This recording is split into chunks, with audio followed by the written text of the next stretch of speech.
세상에서 가장 유명한 바이올린이 스트라바디 바리우스라는 바이올린입니다. 17세기, 18세기 활동했던 안토니오 스트라바리가 제작한 바이올린, 첼로, 비올라의 현악기를 가리켜서 스트라바디 바리우스라고 부릅니다. 그가 제작해서 지금까지 남아있는 현악기는 한 650대쯤 된다는데 그 중에서 연주자들이 본인이 소유한 것은 한 100대 정도 된답니다.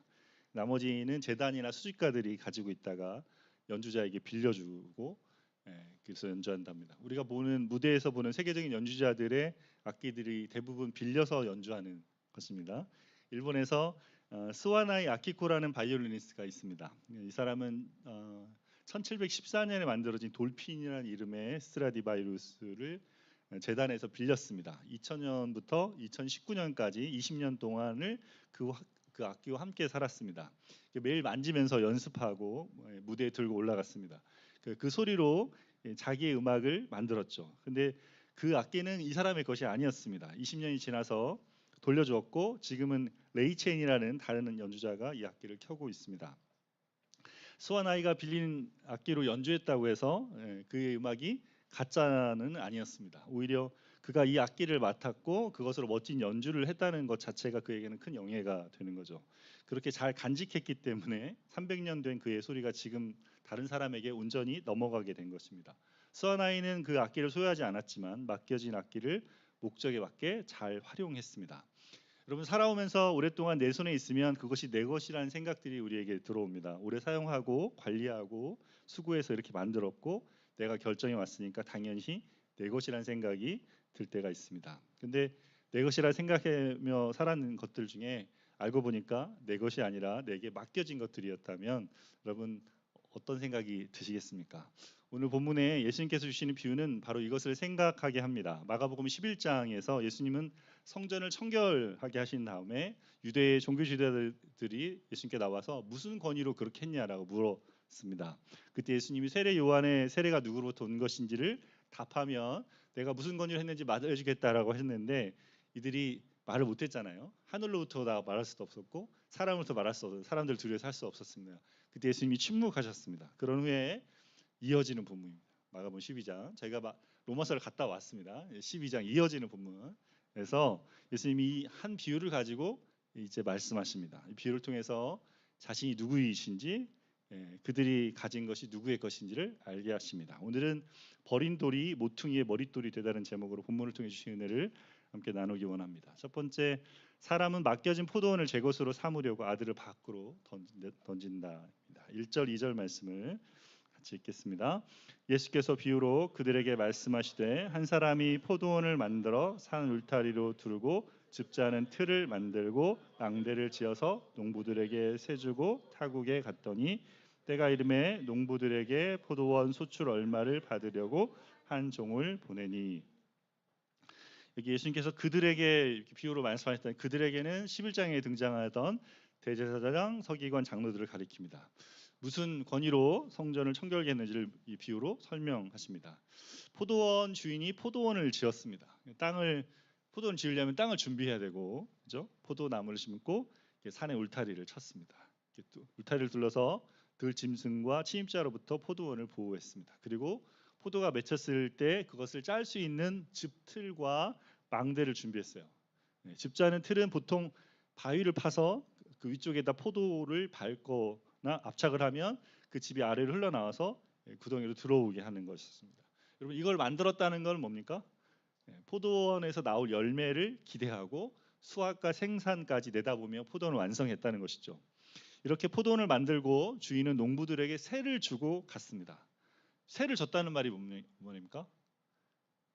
임대를 했다는 거죠. 너희가 그걸 하는 만큼 달라 이거죠. 그러니까 임대 알죠? 무슨 말인지 알죠?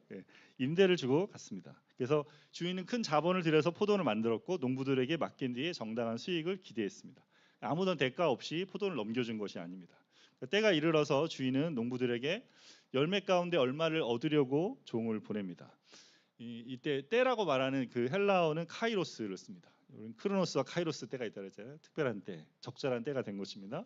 포도나무를 심고 포도를 수확하려면 한 4년 정도의 시간이 걸린답니다. 그래서 주인이 인내한 거죠. 4년을 기다렸고 때가 돼서 종을 보내서 열매를 거두려 합니다. 주인이 원하는 것은 뭐였습니까? 열매 중에 얼마였죠. 그렇죠? 말씀에 대해 열매 중에 얼마였습니다. 소출 전부를 달라는 게 아니고 계약에 따라 주인에게 돌아갈 정당한 몫을 요구한 것입니다. 근데 그렇게 4년이 지나는 동안에 처음에는 이 농부들이 포도원 맡은 것만으로도 엄청 경쟁에서 이겼다. 내가 이걸 했다. 이렇게 생각했는데 4년 동안 이걸 기다다 보니까 마음에 날마다 이거 가꾸고 이렇게 하다 보니까 이거 내 것처럼 여기지는 거죠. 마치 이게 내 것인 것처럼 마음에 그런 마음들이 들기 시작했습니다. 3절에서 5절 말씀을 같이 읽어보겠습니다. 그들이 종을 잡아 심히 때리고 거저 보내었거늘 다시 다른 종을 보내니 그의 머리에 상처를 내고 능욕하였거늘 또 다른 종을 보내니 그들이 그를 죽이고 또 그 외 많은 종들도 더러는 때리고 더러는 죽인지라. 그들이 주인이 보낸 종을 어떻게 했습니까? 심하게 때리고 거저 보냈습니다. 거저 보냈다는 빈손으로 보냈다는 거예요. 그냥 가라 이렇게 보냈습니다. 소출이 없는 것도 아닌데 이렇게 종을 대하는 것은 주인을 무시하고 있는 거죠. 매를 맞고 온 종을 보면서 주인이 또 다른 종을 보냅니다. 농부들은 이 종의 머리에 상처를 내고 이제 능욕까지 합니다. 그리고 주인이 또 종을 보내자 이제는 그 종을 어떻게 해요? 죽이기까지 합니다. 이렇게 주인이 보낸 종을 폭행하고 심지어 죽이게 한 것은 주인의 권한에 대한 도발입니다. 이 집 포도원은 당신 게 아니고 받아갈 수 있으면 받아가 봐라. 이 정도 정면으로 맞서고 있는 그런 상황이죠. 여러분 이게 비유잖아요. 그러니까 이게 지금 뭔가 이야기하시는 거예요. 이 평범한 포도원에 일어나는 불법적인 상황 이것 같이 보이지만 예수님의 비유는 무엇인가를 드러내고 있어요. 뭘 드러냅니까? 이스라엘의 역사 속에 포도원은 굉장히 중요한 상징적인 의미를 갖습니다. 구약의 이스라엘은 포도원에 비유한 구절들이 많이 있습니다. 시편 80편, 이사야서 5장, 예레미야 2장, 호세아서 10장, 에스겔 15장. 시편 제외하고 전부 다 뭐예요? 선지자들 아닙니까? 선지서에 포도원을 이스라엘에 비유하고 있습니다. 그래서 오늘 본문과 직접 연결되는 본문의 구절을 보면 이사야서 5장 1절 2절인데 제가 읽어드리겠습니다. 나는 내가 사랑하는 자를 위하여 노래하되 내가 사랑하는 자의 포도원을 노래하리라. 내가 사랑하는 자에게 포도원이 있으며 심히 기름진 산으로다. 땅을 파서 돌을 제하고 극상품 포도나무를 심었도다. 그 중에 망대를 세웠고 또 그 안에서 술틀을 팠도다. 좋은 포도나무 맺기를 바랐더니 들포도를 맺었도다. 여러분 이스라엘이 그런 거예요. 하나님이 이스라엘 백성들을 그렇게 포도원처럼 가꾸고 좋은 포도를 기대하면서 가꿨는데 제대로 된 포도를 묻지 못하는 이스라엘입니다. 그러니까 이 비유를 듣고 있는 유대인 종교 지도자들은 구약의 이야기를 알고 있단 말이에요. 그러니까 지금 이스라엘 이야기하는지 아는 거예요. 자기들을 향하여 지금 말하고 있는지 알고 있습니다. 포도원뿐 아니라 종을 보내는 주인의 행동에서 하나님이 선지자를 계속해서 보내신 것도 생각이 났을 것입니다. 역대하 36장 15절 16절 말씀 우리 같이 읽어보겠습니다. 그 조상들의 하나님 여호와께서 그의 백성과 그 거하시는 곳을 아끼사 부지런히 그의 사신들을 그 백성에게 보내어 이르셨으나 그의 백성이 하나님의 사신들을 비웃고 그의 말씀을 멸시하며 그의 선지자를 욕하여 여호와의 진노를 그의 백성에게 미치게 하여 회복할 수 없게 하였으므로. 여러분 이게 이스라엘의 역사였습니다. 하나님이 그 백성을 아끼셔서 계속해서 선지자를 보내셨단 말이에요. 저희가 아직 가보지 않은 본문 다루지 않았지만 모세오경 지나고 이스라엘 역사를 쭉 지나면서 하나님이 선지자들 계속 나중에 선지서가 나오잖아요. 17권 선지서가 왜 있습니까? 하나님 보내신 사람들 하나님 말씀을 전하도록 계속 보냈는데 어떻게 해요? 사람들이 하나님 사자를 비웃고 선지자를 욕했단 말이에요. 여러분 그게 구약에만 되겠습니까?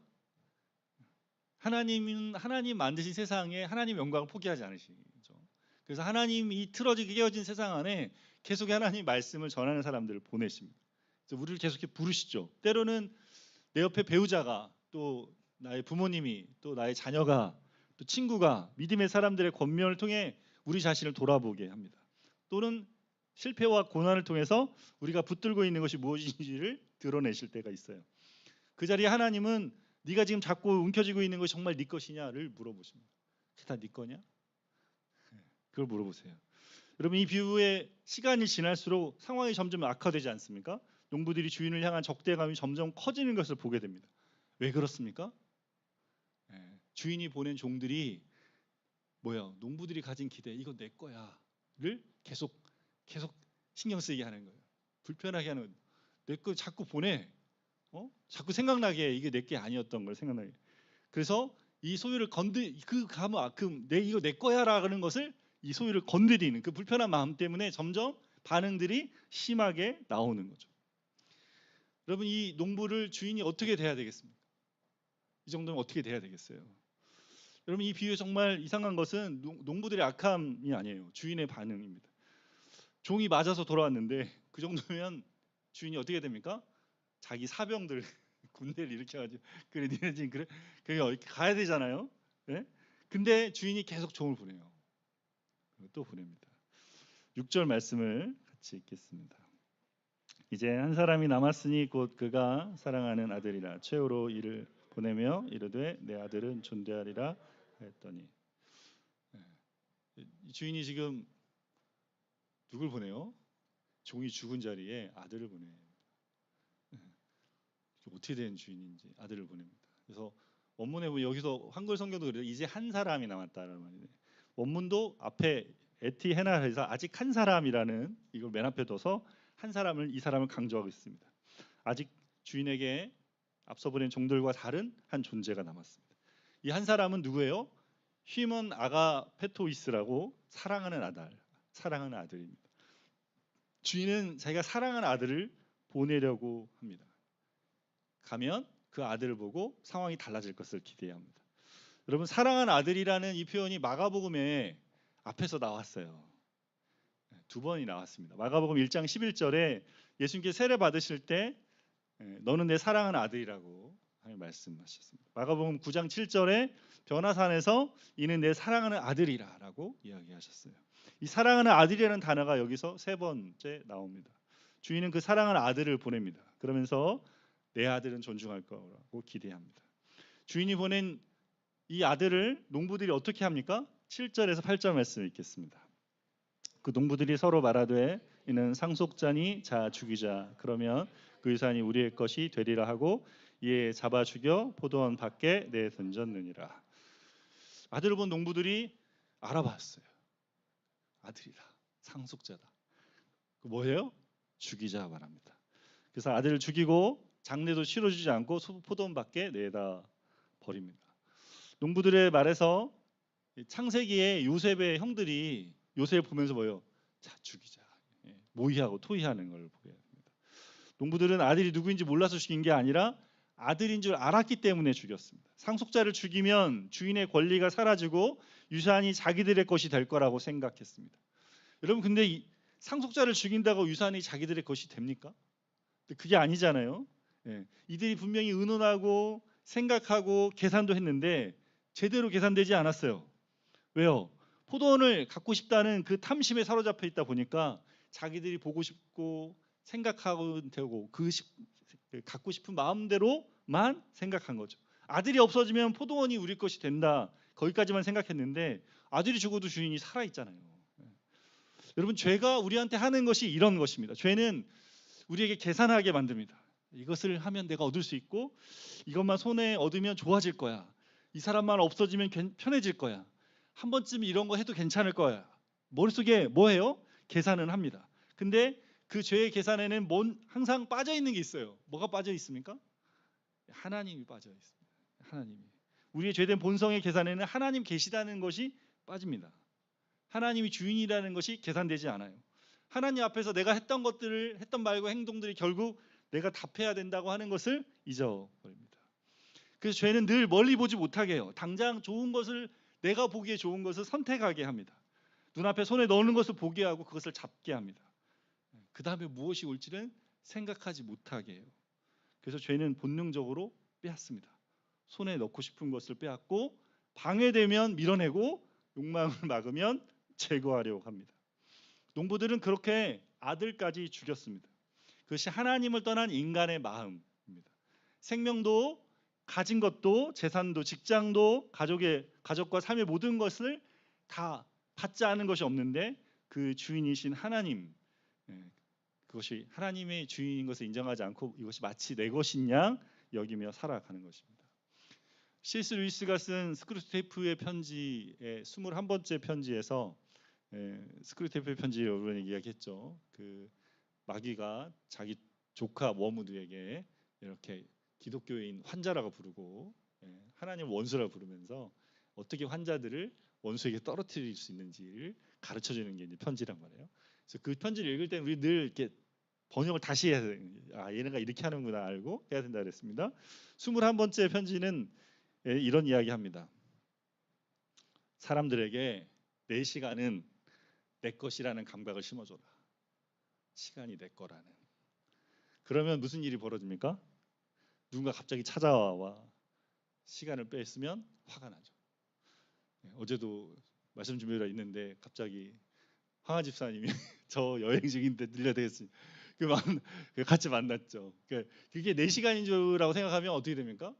화가 나는 거죠.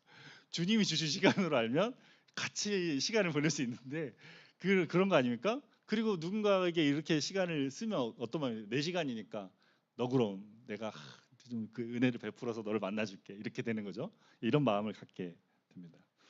그리고 이게 좀 더 무서운 대목인데 그래서 이게 내 시간이라 생각을 갖게 하면서 하나님께 드리는 시간조차도 내가 특별히 내어드린 거야라는 것을 느끼게 하라는 겁니다. 내가 주인이니까 내가 이렇게 예배드리러 온 거 내가 특별히 마음 써서 지금 와 있는 거야. 내가 얼마나 그래도 지금 내 시간 쪼개가지고 지금 운전하세요 이런 마음으로 갖게 하라는 겁니다. 그래서 이 뿌듯함을 그런 식으로 느끼라는 거죠. 이게 주인이 누구인지를 잊어버린 마음입니다. 내 삶의 주인이 누구인지를 잊어버린 마음이에요. 여러분 지난주에 저희가 다윗 영화를 봤잖아요. 안 보신 분도 있지만 같이 가서 이제 봤어요. 그 영화에서 뭡니까? 여러분 사울도 다윗도 똑같이 뭐였어요? 하나님의 기름 부음을 받았습니다. 영화에서 실제 성경에서도 두 사람들이 자기들이 원한 게 아니에요. 하나님이 택하셔서 기름 부어 주셨습니다. 근데 두 사람이 갈리는 지점이 있죠. 뭐예요? 다윗은 자기가 왜 받은지 모르지만 하나님이 자기의 삶을 인도해 갈 것을 바라고 그래서 하나님 앞에 자기의 인생을 걸어갑니다. 광야에서 도망가는데 사울이 잡으러 왔을 때도 하나님을 경외해서 하나님 기름 부은 사울을 내가 죽일 수 없다 그래서 어떻게 합니까? 그의 그 옷에 그 천을 베어가지고 사울에게 보이지 않습니까? 근데 사울은 뭐예요? 하나님이 세운다는데 그 다음에 왕이 된 다음에 그 왕권을 자기 것으로 아는 거예요. 이게 내 거다 생각하니까. 그 다음부터 뭐 합니까? 그 왕권을 지키기 위해서 씨름합니다. 그것을 지키려고 왕국이 내 것이고 백성이 내 것이고 권세가 내 거라고 생각하니까 그것을 지키느라고 뭐가 돼요? 머리가 아파요. 머리가 잠을 못 자고 그리고 다른 기름 부음 받은 이제 다윗이 나타나니까 어떻게 해요? 견딜 수 없는 죽여야만 하는 광야까지 가서 막 죽이려 하는 맡은 자로 살면 편안하게 살 수 있는데 주인 행세를 하는 사람은 늘 무겁게 살아갑니다. 왜? 지켜야 할 게 너무 많기 때문에 그래요. 그래서 화가 나고 불편하고 고립되어 살아갑니다. 여러분 우리가 스스로 세상의 주인 행세를 하는 모습은 두 가지로 드러납니다. 하나는 요즘 세상이 말하는 것처럼 네 인생이야, 네가 주인이야, 너를 실현해서 살아라는 그 말을 따라 살아가는 거죠. 또 다른 하나는 오늘 본문의 종교 지도자처럼 도덕적이고 영적인 뭔가를 행하는 것으로 주인 행세를 하려는 거죠. 그래서 하나님께 빚을 지우고 사람들에게 빚을 지우고 하나님이 무엇인가 내게 해줘야 된다라고 생각하며 살아갑니다. 방향은 다르지만 목적은 둘 다 뭐예요? 내가 주인이 되어 살아가는 것입니다. 비유의 농부들은 아까 말한 것처럼 처음에는 자기가 소작인이 되는 것만으로 충분히 좋았을 것입니다. 근데 시간이 지나면서 이 포도원이 내 것이라는 생각이 들기 시작했습니다. 내 것이라고 여기니 내 것을 주장하는 주인이 불편해졌습니다. 자기 몫을 요구하는 주인이 싫었고 주인이 보낸 종들이 싫었고 마침내는 주인이 보낸 아들까지 방해물로 보였습니다. 근데 이 비유에서 놀라운 것은 주인이 보이는 반응입니다. 이제 한 사람이 남았으니 주인에게 마지막 아들이 남아 있었습니다. 그 최후로 이 아들을 보냈어요. 종들이 어떻게 되었는지 알면서도 보냈습니다. 어떤 사람이 이 비유가 비현실적이라고 말하는 사람들도 있습니다.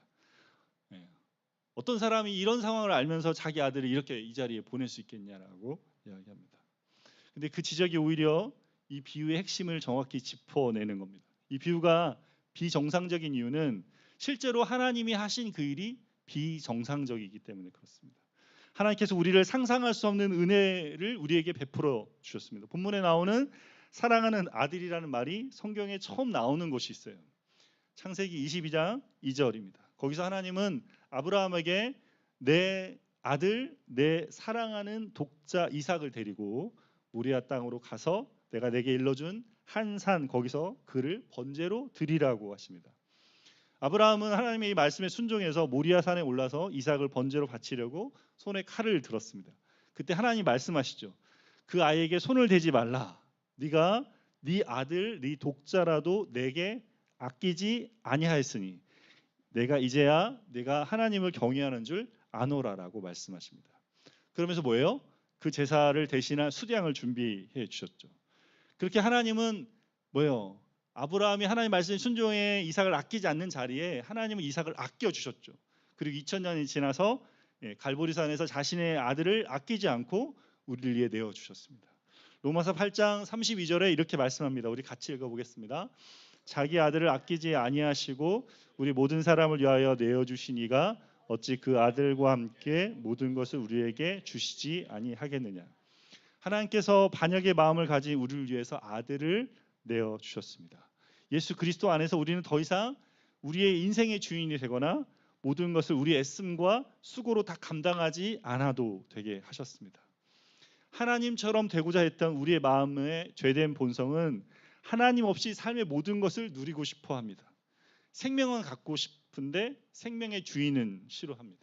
가정은 갖고 싶은데 가정의 주인이 하나님이신 것은 싫습니다. 물질을 누리고 싶지만 그것을 어떻게 사용해야 될지 하나님께 묻고 싶지는 않습니다.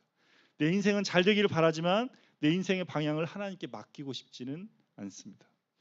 그래서 하나님께서 삶에 들어오셔서 그것은 네 것이 아니라 내가 너한테 맡긴 거야 라고 말씀하실 때 우리의 마음도 동일하게 저항합니다. 이건 저희가 알아서 할게요. 이건 오지 마세요. 이건 제 거예요. 여러분 이런 마음이 들어올 때마다 우리는 아들을 보내신 아버지를 기억해야 됩니다. 야 그거 네 거 아니야. 내가 너한테 맡겨준 거야. 그렇게 이야기하실 때 그때 뭐 해야 돼요? 우리 반역의 마음을 내려놓고 맞아요. 주님 그렇습니다. 이게 제게 아니고 주님의 것입니다. 나는 생각한 것보다 훨씬 악하지만 그러나 여전히 나를 사랑하셔서 아들을 보내신 아버지 앞에 제가 섭니다. 내가 주인이 아니기 때문에 내가 붙잡은 이 손을 펴서 아버지 앞에 드립니다.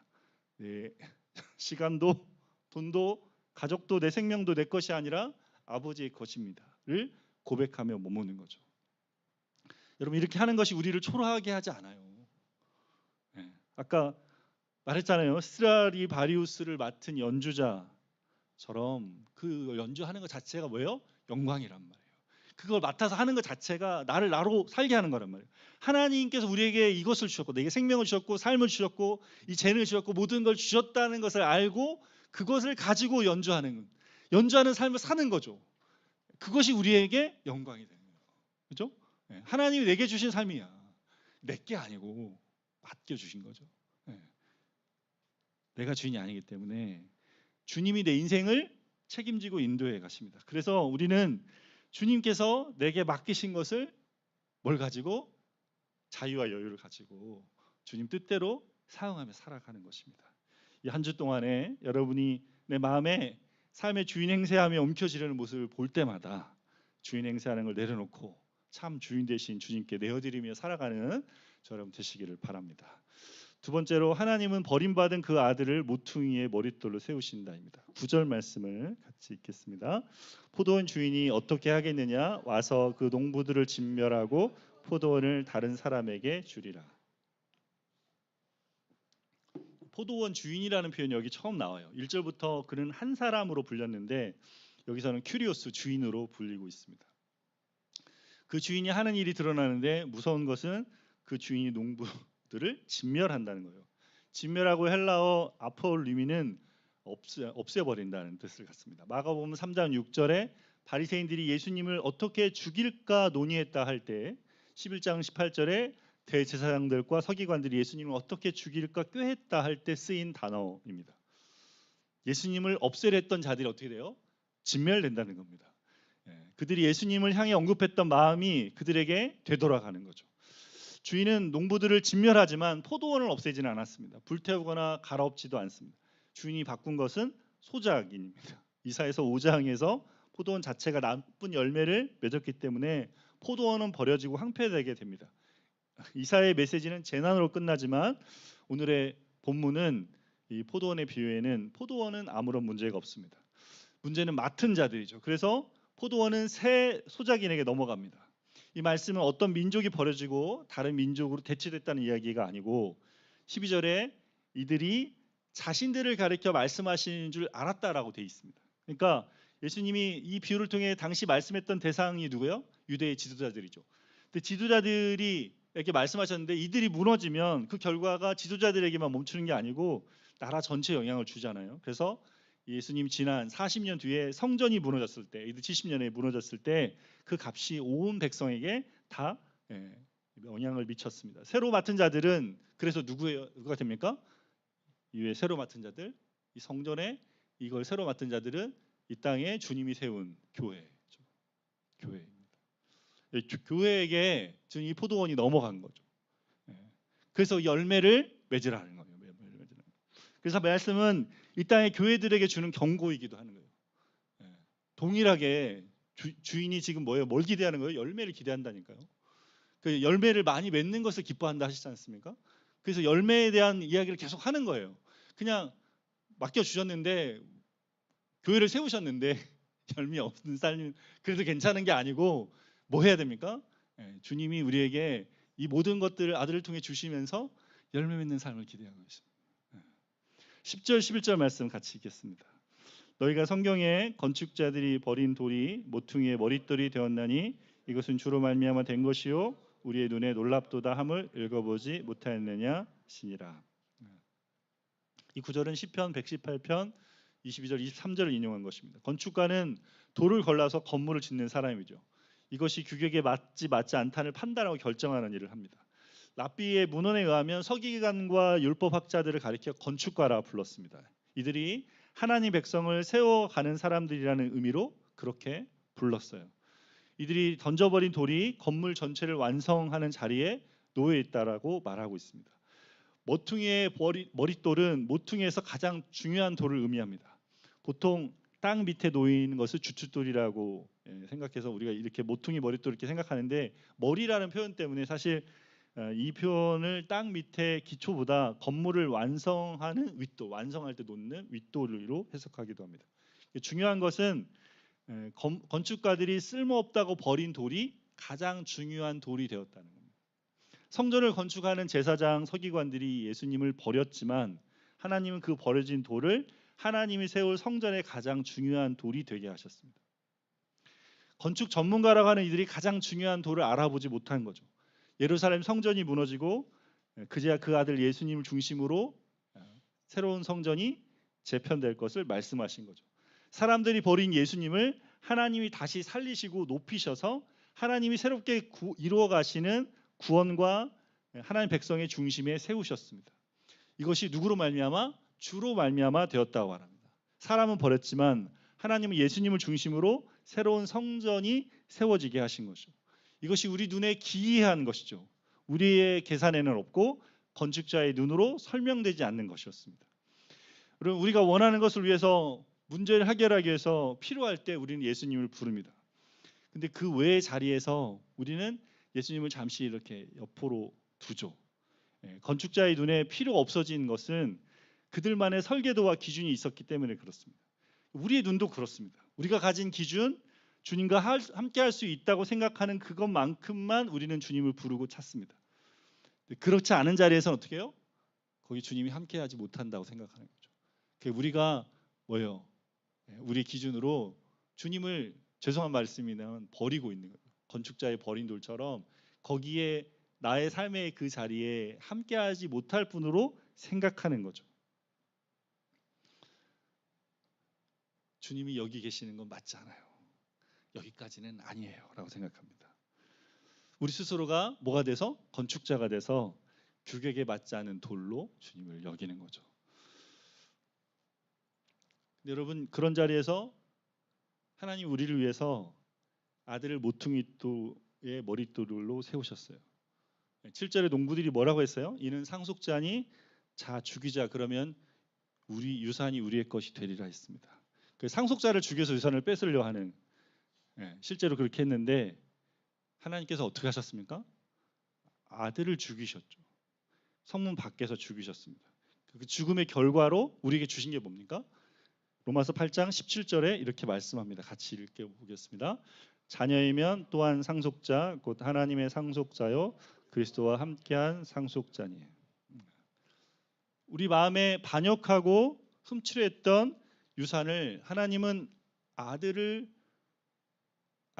죽으심으로 우리에게 선물로 주셨습니다.